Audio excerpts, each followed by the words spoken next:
Picture this. A man is forced to his knees as his captors heat up precious silver until it's molten. Then they pour that boiling metal straight into the man's eyes and ears. His screams echo for a moment, until the liquid silver cooks him alive from the inside. Sounds like horror fiction, right? But this actually happened. It was the brutal execution of Governor Inalchuq. And here's the craziest part. This gruesome act was carried out by Genghis Khan's Mongol army as revenge, setting off one of the most destructive rampages in history. It's 1219, and we're diving into the shocking true story of the boiling of Inalchuq, the brutal execution that provoked the wrath of Genghis Khan during the Siege of Otrar. This isn't just a gory tale. It's a pivotal moment in history, showing how one act of greed and cruelty can spiral into massive consequences. This wild story of betrayal and vengeance might even change how you think about the ripple effect of one bad decision. After all, if one decision can unleash the fury of the world's greatest conqueror, that's a lesson in how small actions can have huge consequences. Now, brace yourself, because it all starts with a deadly mistake that lit the fuse of Genghis Khan's anger. It begins in 1218, in the thriving Silk Road city of Otrar, in modern Central Asia. Otrar was a wealthy trading hub of the Khwarezmian Empire. At that time, Genghis Khan, the famously fearsome conqueror, actually wanted peace and trade with Khwarezmia, not war. So he sent a caravan of merchants, around 450 people, loaded with valuable goods, plus one of his ambassadors, to Otrar as a friendly trading mission. Enter Inalchuq, the governor of Otrar. He was an uncle of the Khwarezmian Shah, and he was about to make a decision that would cost him everything. When the Mongol caravan arrived, Inalchuq didn't see friends or business partners. He saw an opportunity for plunder. He accused the merchants of being spies. Maybe he truly believed it, or maybe he just wanted their riches. Either way, he arrested every last member of the caravan. Imagine, unarmed traders coming in goodwill, suddenly thrown in chains. Then comes the bloodbath. Inalchuq, with the Shah's approval, executed all of them. Hundreds of merchants and the ambassador, slaughtered in cold blood. Their goods seized and sold off. A massacre for money, pure treachery. But Inalchuq wasn't as clever as he thought. One man escaped, a camel driver who fled the carnage and raced back east to report what happened. Genghis Khan was absolutely livid when he learned that his people had been butchered. Even then, he didn't declare war immediately. Incredibly, he gave the Khwarezmian Shah a chance to make it right. Genghis Khan sent 3 diplomats to the Shah, 2 Mongol envoys and a Muslim interpreter. They brought a message essentially saying that if the Shah handed over Inalchuq, punished him, and returned what he stole, Genghis Khan would be willing to avoid war. Simple, right? Well, the Shah made a fatal error. He refused. Instead of holding the murderous governor accountable, Sultan Muhammad II insulted and mutilated Genghis Khan's envoys. He had the Muslim ambassador beheaded, and he shaved off the beards of the 2 Mongol envoys before sending them back empty-handed. In Mongol culture, a man's beard was a mark of honor, so this was a grave insult. Basically, the Shah spit in Genghis Khan's face. Killing and disgracing envoys wasn't just cruel, it was essentially a declaration of war. When those envoys returned to Genghis Khan, one missing his head and the others humiliated, the Khan's wrath exploded. So much for peace. Genghis allegedly prayed to the eternal blue sky for vengeance and swore that Khwarezmia would pay dearly for this.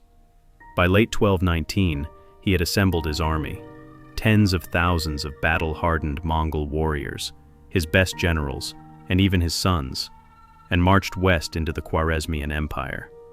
He didn't just want revenge, he wanted annihilation. And the first city in his crosshairs was Otrar, the place where it all began. Otrar, 1219. The people knew the Mongols were coming. Fear must have gripped the city, but Governor Inalchuq remained defiant. He had a large garrison, some accounts say tens of thousands of soldiers, and strong fortress walls.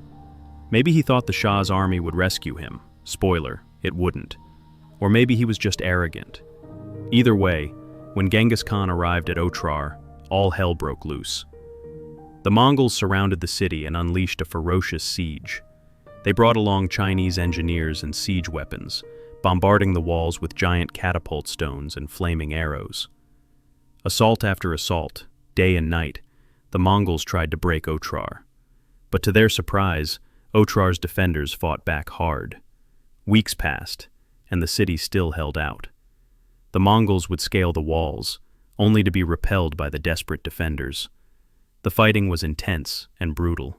Screams, arrows, and sword clashes echoed for months. 5 months dragged on, and Otrar still hadn't fallen. Genghis Khan grew furious at the delay. This city dared to resist him longer than almost any other. Finally, the Mongols got the break they needed, through betrayal. One night, one of Otrar's own commanders decided to save his own skin. His name was Khwarezmian, and he opened a gate and defected to the Mongols. He thought betraying his city would earn him mercy. Mongol warriors flooded through the opened gate, catching the defenders completely off guard. Otrar's defenses crumbled from the inside.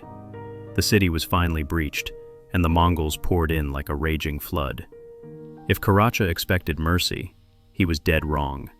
Genghis Khan despised traitors. After using Khwarezmian's help to get inside, the Mongols executed him and his men. Their message was clear: even a traitor would not escape wrath. With the gate open, Mongol fury engulfed Otrar. The invaders rampaged through the streets, cutting down anyone in their path. It was a slaughter. House by house, Mongol soldiers hunted the remaining fighters. The streets ran red with blood. No mercy was given. This was personal. It was vengeance for Genghis Khan. Amidst the chaos and carnage, one man still refused to bow: Inalchuq. The governor who started all this was not about to surrender. As the city fell apart, Inalchuq and what remained of his troops barricaded themselves inside the inner citadel, Otrar's last holdout. A few hundred men at most joined him for a final stand. Now the Mongols had to conquer the citadel, and it was another fierce fight. Inalchuq and his men were desperate, but determined to make the Mongols pay dearly. For another month, the citadel held. The defenders launched suicidal counterattacks, fighting even when it meant certain death. Every Mongol attempt to storm the citadel was met with ferocious resistance. Inalchuq's men knew they were doomed, but they fought on, perhaps hoping to take a few more Mongols with them. Eventually, the inevitable happened. The citadel's defenses shattered. The defenders ran out of arrows and supplies. Most of Inalchuq's men were dead.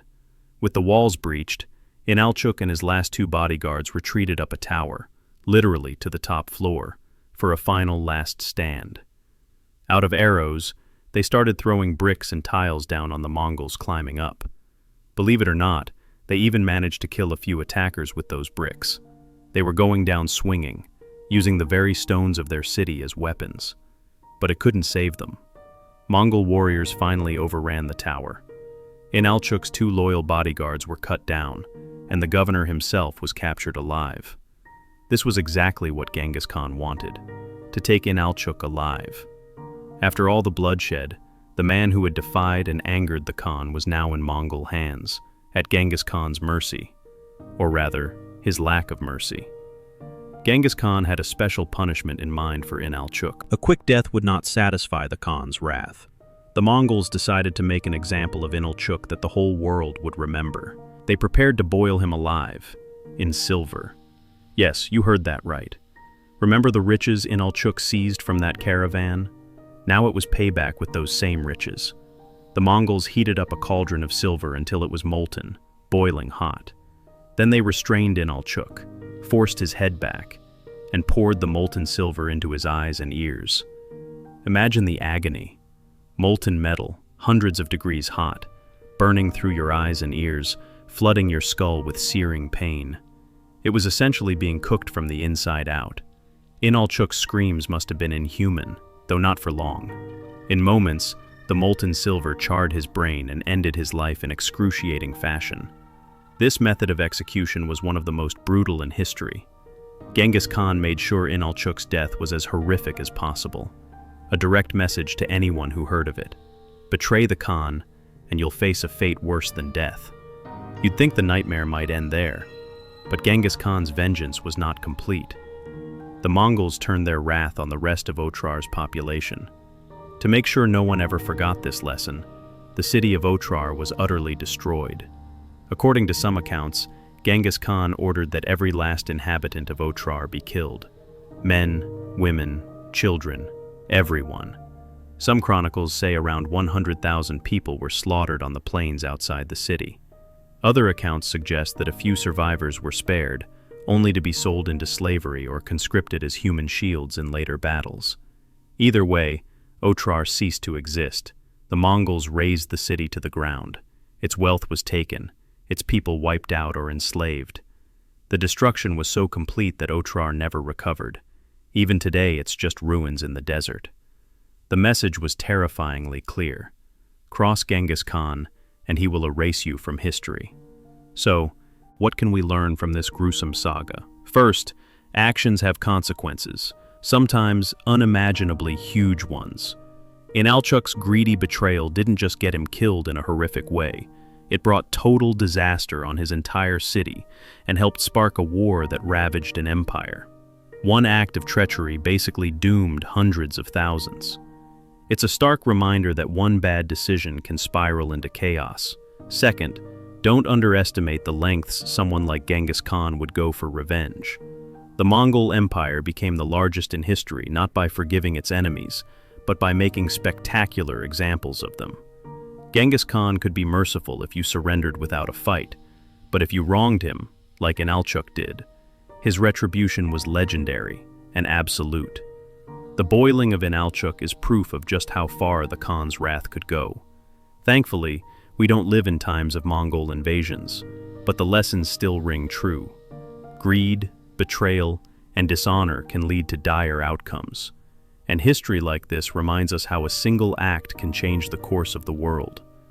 If you found this story fascinating and horrifying, hit that like button to support the channel.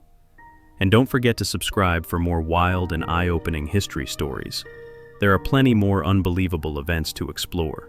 Leave a comment below about what you think of Inalchuq's fate, or let us know which other historical saga you'd like to see next. We love hearing your thoughts. Thank you for watching till the end. You're now a lot more knowledgeable about one of history's most brutal executions and the war it ignited. Until next time, stay curious and stay safe, and we'll see you in the next video.